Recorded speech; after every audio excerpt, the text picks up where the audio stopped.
Good day, all. I welcome you once again to another edition of Dr. Ife's Hematology and Blood Transfusion Science Lecture Series. Today, we are going to be discussing antibody detection. We will be focusing on antibody screening. At the end of this lecture, you should know the following: definition of unexpected antibodies, reasons for detection and identification of unexpected antibody, method used for antibody screening, and the source and composition of screening cells. Unexpected antibodies. What are unexpected antibodies? These are antibodies other than ABO antibodies that do not occur normally in the serum of normal individuals. They are antibodies apart from ABO antibodies that do not occur normally in serum of an individual. Generally, they occur as a result of red cell stimulation, either through transfusion or pregnancy.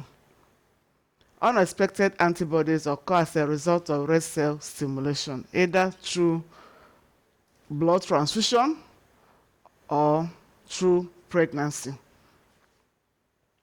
When antibody screening is positive or when cross-match is incompatible, it becomes necessary to identify the unexpected antibody so that the blood lacking the corresponding antigen will be selected for cross-match.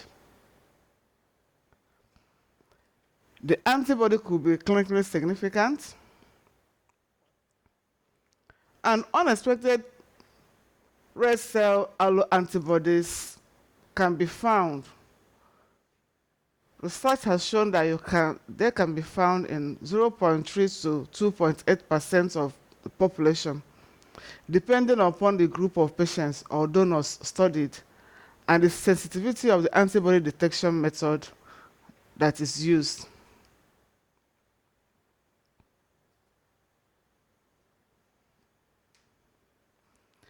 For an antibody to be identified, red cells carrying the corresponding antigen must be available. Remember, in blood transfusion, we normally use the known to identify the unknown. The unknown is in the patient's serum. The known comes with the cells with known antigens. So we use the known to identify the unknown. So when you are doing antibody detection, you are trying to do what? Identify the unknown antibody in a patient's serum or plasma. So you are going to come with a known red cell corresponding red cell antigens of suspected antibodies, and then use them to identify the antibodies in the serum of the patient. So for an antibody to be identified, red cells carrying the corresponding antigen must be available. These red cells comes in two forms: what we call the screening cells or selectogen, and also the cell panel. They contain several known antigens that are generally present in the population, as well as low-frequency antigens. These screening cells or cell panel contains several known antigens that are generally present in the population, as well as low-frequency antigens. They have lot numbers and expiring dates that must be respected. They can be commercially prepared with lot numbers and expiring date that must be respected. And the cell panel could also be prepared locally, from members of the staff and stored frozen in glycerol. You can commercially procure these screening cells. And you can also prepare them locally and also store them. Okay? The screening and panel of cells must be selected from group O subjects so that any positive result will not be attributed to ABO antibodies. You know that ABO antibodies are natural occurring antibodies. They are always there in corresponding individuals, ready, waiting. So to avoid isolating them during your antibody detection, you are going to use group O individuals to prepare your screening cells. Remember that group O individual, they don't have antigens. That's A antigen and B antigen on the surface of the red blood cells. So you are making use of the cells now. So with regards to ABO blood group system, the antigens are absent on the surface of the red cell of group O individual. The A antigen and B antigen, they are not there. So you are now ruling out antibodies of ABO blood group system in the patient's serum that you are going to work with. So the screening and the panel of cells must be selected from group O subjects so that any positive results that you will get during your antibody detection will not be attributed to ABO antibodies. It is important to have cells with some antigens present in double dose. It is important to have cells with some antigen. Those antigens that have dosage effect like M, antigen M, antigen N, JKA, JKB in KID blood group system, MNS blood group system. Some of these antigens have dosage effects. So in order for you to actually detect them during antibody, it's always good for you to have them in double dose.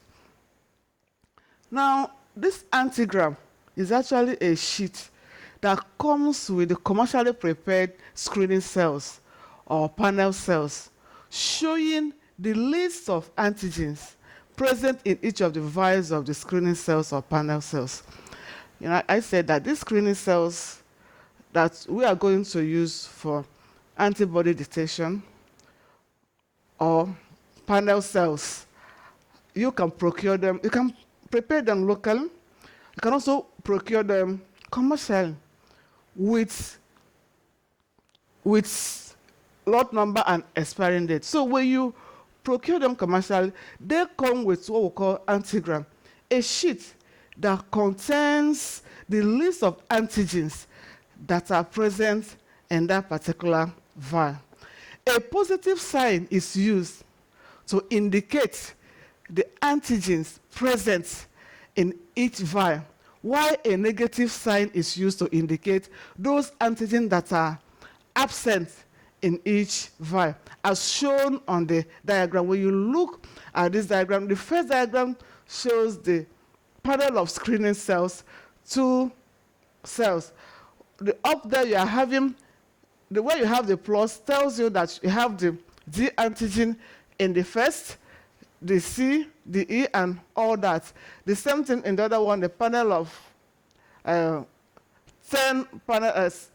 cells that you use for antibody identification. The plus sign shows you the antigens that are present in each of the panel, while the 0 tells you the one that is absent. The 0 shows the one that is absent, the plus sign shows the one that is present. Goals of antibody screening and identification investigations. Why do we do antibody screening and identification? one of the reasons we do that is to detect unexpected antibodies in the patient's serum or plasma.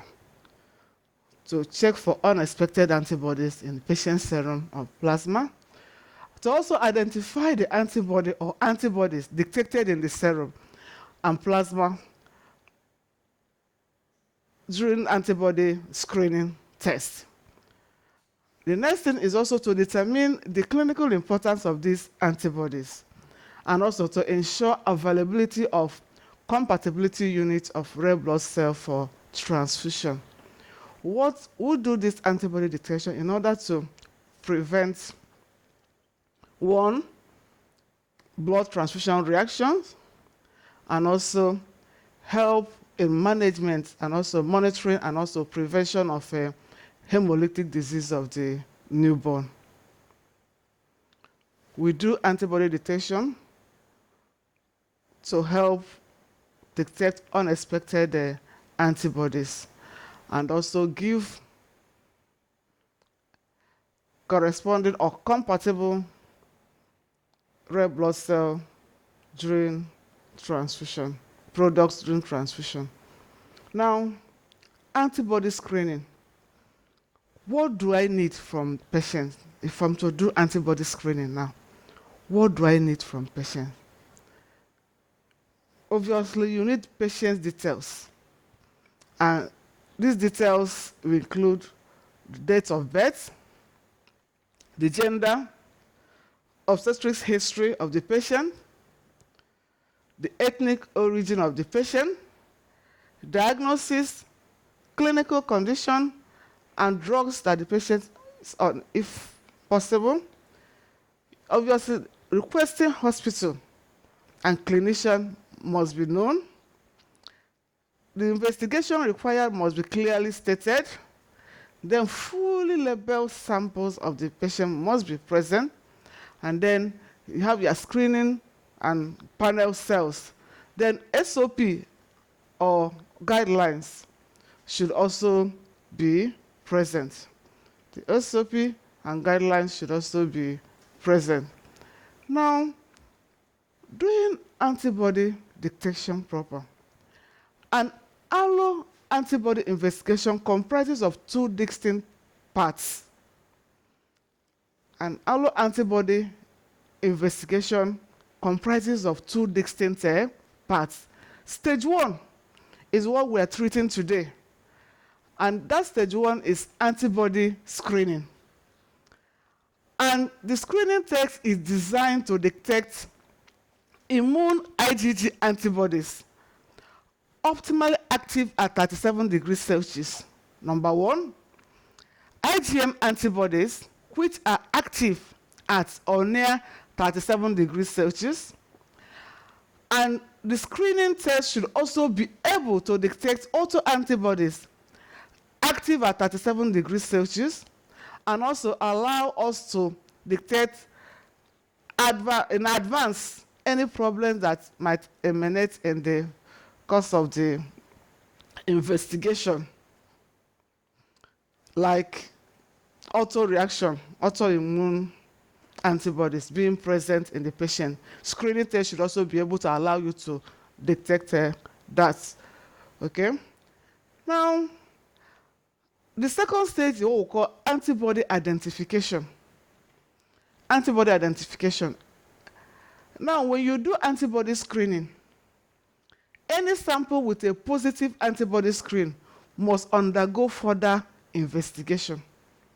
And this is done to identify the antibody responsible for the reaction first, and also to assess the clinical significance of the antibody identified.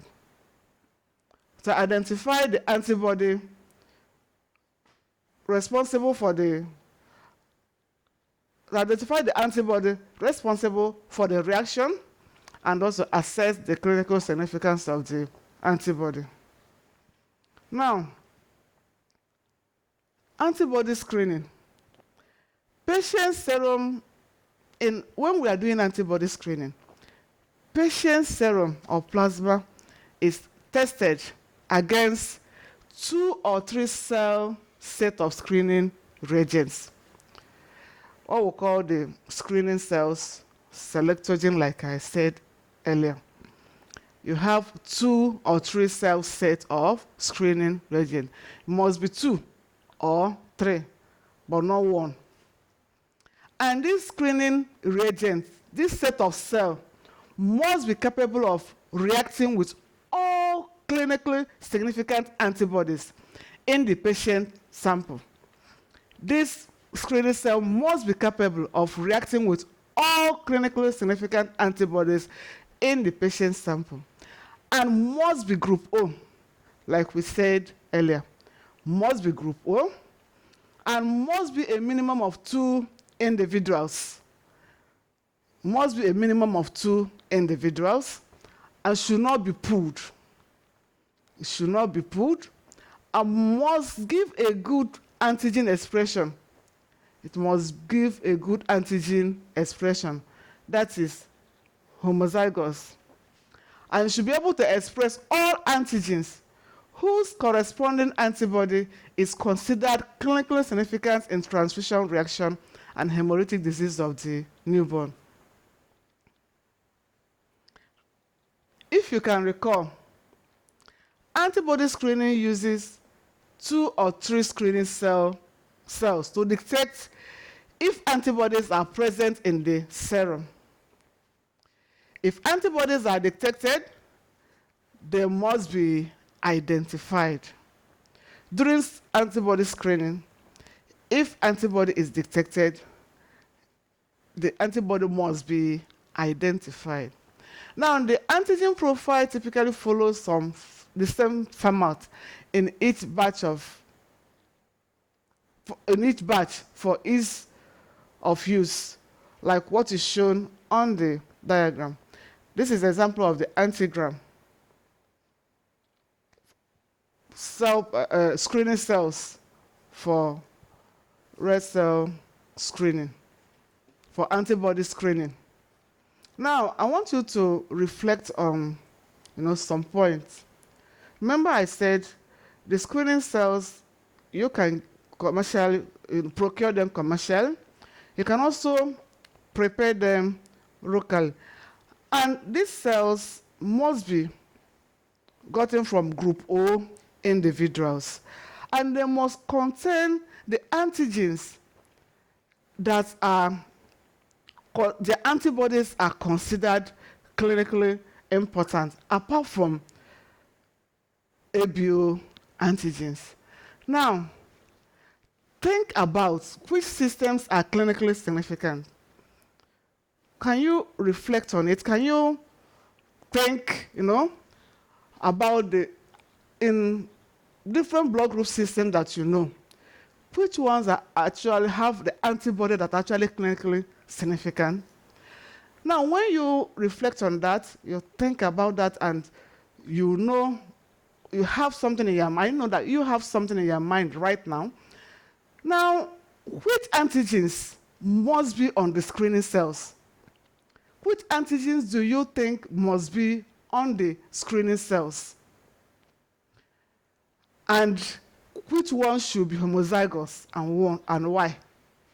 Which ones should be homozygous and why? If you look at the antigram as is shown on the board now, you will see what I'm trying to show. This particular screening cells contains all the antigens. You see the antigens in RH blood group system. You see the antigens in MNSS blood group system. The one in P, Leius, Lutran, Kell, Duffy, and Kidd. Remember that I said for each screening cell 1 and 2, the positive sign denotes the antigens that are present in the screening cell, while the 0 tells you the one that is absent. So, the technique, how do we do this antibody screening? The patient's plasma is tested against the screening cell. The patient plasma is tested against the screening cell set of 2 or 3 cells, typically. 2 or 3 cells, typically, but not less than 2. And we use CAT, which is column agglutination technology, or it can be by tube technique. You have one at low ionic strength, the least, at 37 degrees Celsius, use of anti-human globulin and indirect antiglobulin test. Now you must include controls. Controls are required, and one or more known weak antibodies will be selected. Examples of the control I can use, you have the weak anti-D. Remember, the work of the control is to help you to test your reagent. Remember, you are coming with a cell panel with a known antigens. This cell panel should be able to detect these weak antibodies. Weak anti-D, weak anti-K, weak anti-little c, and weak anti-Duffy A, and weak anti-big S. Can be employed as a control. Now, we are coming with the screening cells and then the patient serum. So you are going to react the patient serum with the screening cell at room temperature at 37 degrees Celsius, AHG, as the case may be. And then the reaction is shown as what is displayed on the slide now. A negative reaction is characterized by unagglutinated red cells forming a well-delineated palette at the bottom of the microtube, as shown on the slide. While a +1 reaction is characterized by red cell agglutinates, predominantly observed in the lower half of the gel column, as shown on the slide. And you have the +2 reaction, +3 reaction, +4 reaction, and also mixed reaction. Results.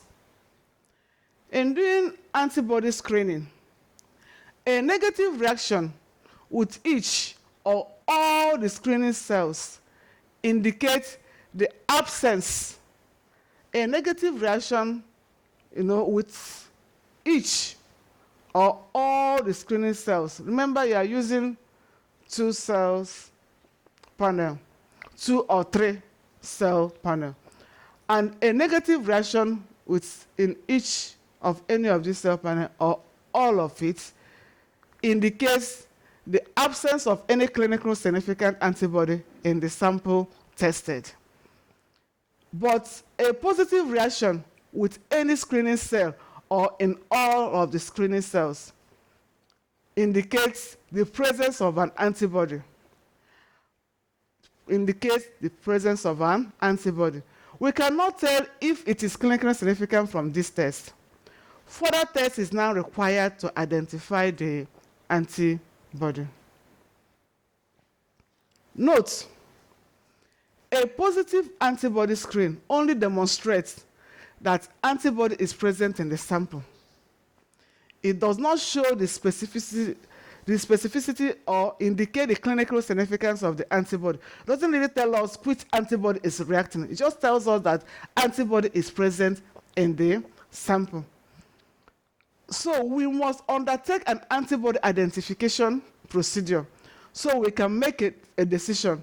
If the antibody is not clinically significant, it can be disregarded. If it is clinically significant, then we can be prepared. Remember, I repeat that again, antibody screening does not really tell us, the positive antibody screening does not really tell us which antibody is reacting. So we need to go a step further to do antibody identification. That we are going to discuss in the next lecture. Watch out for the next lecture on antibody identification. I hope you've learned one or two things in this lecture.